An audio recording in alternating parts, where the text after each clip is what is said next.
Hello everybody, and are you ready for the test?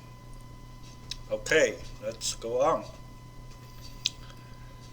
Uh, where should I start? Okay, I don't know if you are like me. This kind of person.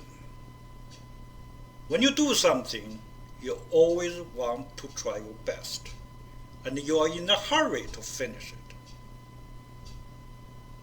So you don't tolerate anything that is slowing, that is fooling around,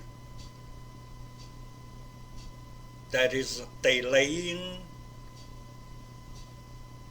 That means you are very serious about it. You really want it to do the best. That's me. I don't know you. So, such a personality like me get into this trouble. Alright, this is the background. Now, the second question.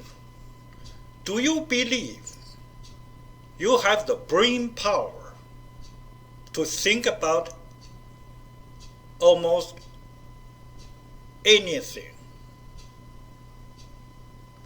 By that I mean you don't put any limit. You are telling yourself, I can think anything I want in my world or in my head. I have never had this restriction.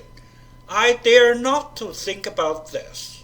And I'm afraid if I think about that, that's caused me trouble. You sort of have a forbidden area in your head you cannot touch. Do you have that? If your answer is no, you are like me again. In other words, you believe your brain, your thinking to be exact, has the power of thinking about everything in the world. If you can, at least the things under your eyes, everything you know, you can know. You should know, you can know. You feel you want to know, you can know. Alright? If you believe so, alright, you are like me again. Alright, here's the crucial part. When you listen to me, say, if you wear glasses, if you have a monitor in front of you, I believe you do. Do you have a vision, the side look? From one corner of your eye, you notice the frame of your eyeglasses or the monitor frame. Have you noticed that? I believe your answer is yes, I do. When you watch me, you'll also notice the frame, the corner of the monitor or the rim of your glasses. The glass frame here, like here, you notice that. Look here. Or that corner of the monitor. Right? Okay. But at the same time, you are watching this video. You are listening to me and expecting what I'm going to tell you. Alright, now here is the test. I'll say, when you are watching me, when you are thinking what I'm going to say, what I'm going to say next, you definitely not aware of the corner, the frame of your monitor, or the rim of your glasses. When you are aware of it, in the next second, you are aware of that, you'll notice the corner of your monitor or the rim of your glasses. You are not listening to me. You are not thinking what I'm going to say next. Think about this. You are either watching, thinking what I'm going to say next, or you are aware of the glasses, the rim of the glasses, or the frame of the monitor. The two things you can do only one. That's the point. Well, if to be exact, if you put, let's say, changing clock at the corner of the computer screen, the monitor, it changes, number changes. When you are listening to me or think about something you are concentrating on, I bet you cannot do both.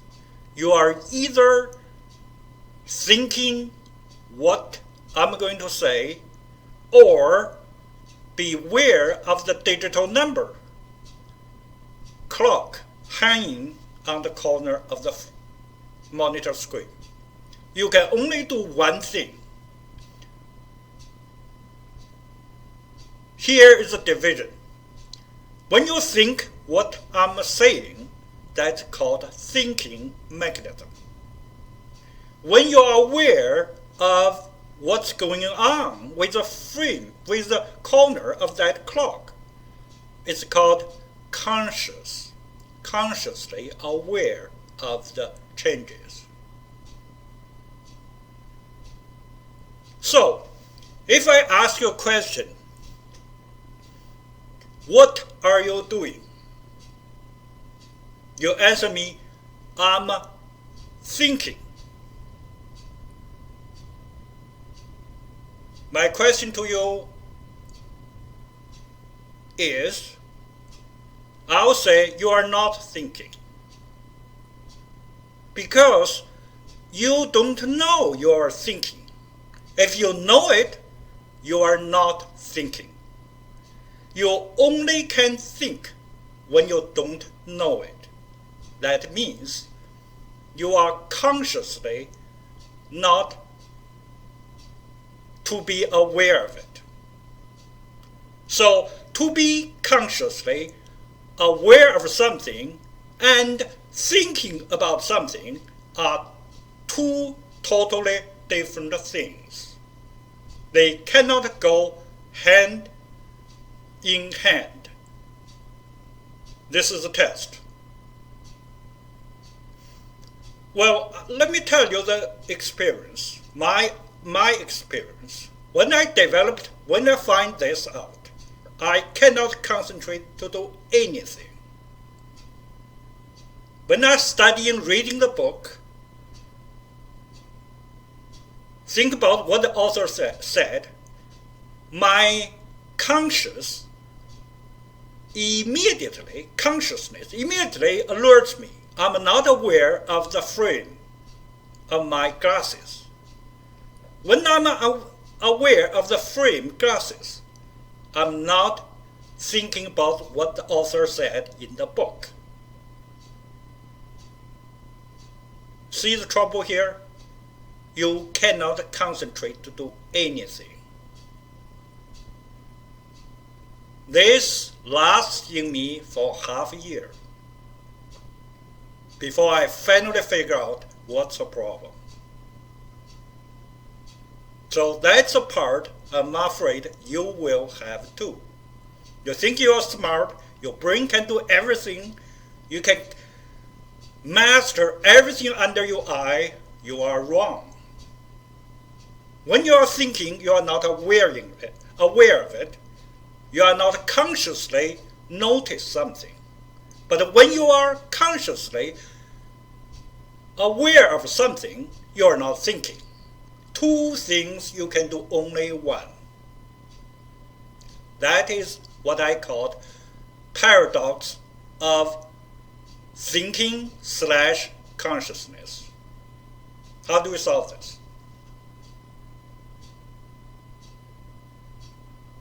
I have told this, I discussed it with several people since I had experienced, solved it, of course.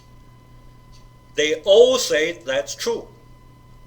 They all felt a headache, then totally forget it. They cannot, in other words, face themselves with this question. If they do, they get mentally disturbed.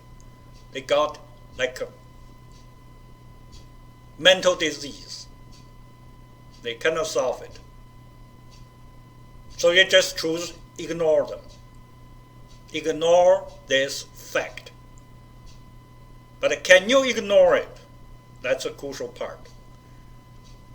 If you can, you are lucky.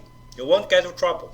But if you cannot, like me, you have to solve it before you can go to bed.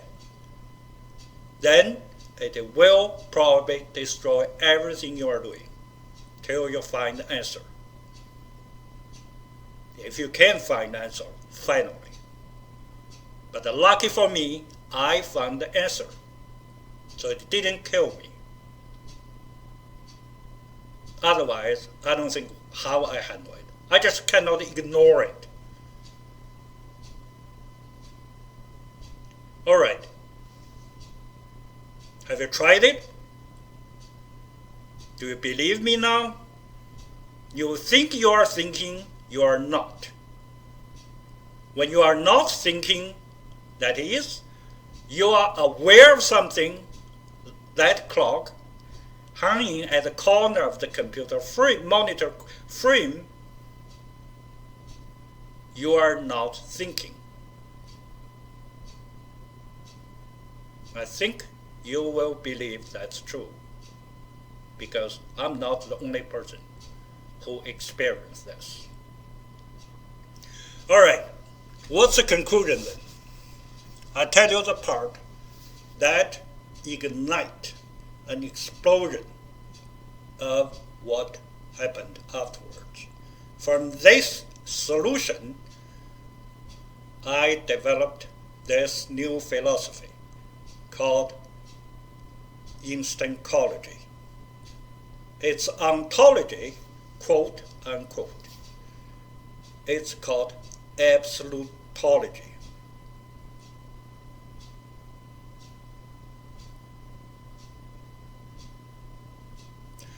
Thinking is the only thing that is absolute. At that time, that's my conclusion. That is, thinking has no end. It's not relative. It can't go anywhere it wants to. Because thinking can decide what to do. It can take sides. Take side. It can either do this or do that. In other words, thinking can either alert or control the consciousness part to let you be aware of something that make itself stop. Or it can choose to go on with the logic, the process, without you are knowing, you are consciousness, you're conscious of what is going on. Because it has no limit. It's not relative. Only by this feature, this property of not relative, it can do anything it wants to. You have the freedom of doing that. Think about that. If it's not, it's relative. It has defects. It has limitation. It can only do certain things for the thinking.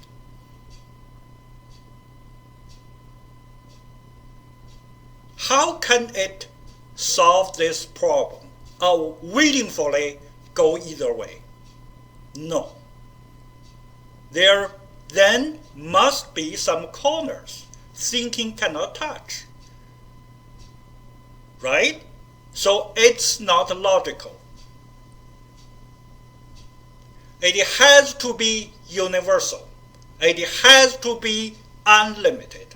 It has to be absolute, so that it can control either way it wants to.